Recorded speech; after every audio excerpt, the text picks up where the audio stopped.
гимн по радио в машине в 12 часов. Буквально вчера в историях Нискис. Там слова такие: боюсь тебе, вот. Наверное, Катю я с конюшин.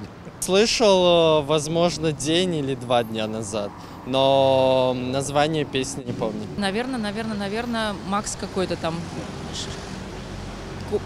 Да, Корж. Да, что-то такое вот сейчас вспомнила. Да, в машине ехала и слышала. Классно поет. Наверное, «Три черепахи». Мы были на Вожатском фестивале, и там был конкурс, нужно было петь разные песни, и там один из текстов был «Три черепахи». Я слушаю Ляписа, вот, и поэтому его песню я слушал последней.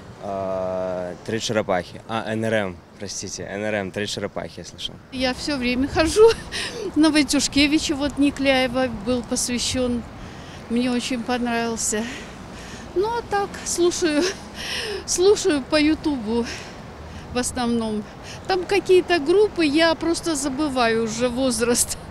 Вот. А вообще даже на рок-концерты однажды ходила вот, с мужем.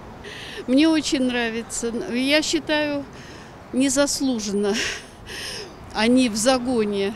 Обидно, что российским дают свободу здесь, концертные залы, стадионы, а нашим певцам, которые далеко не уступают.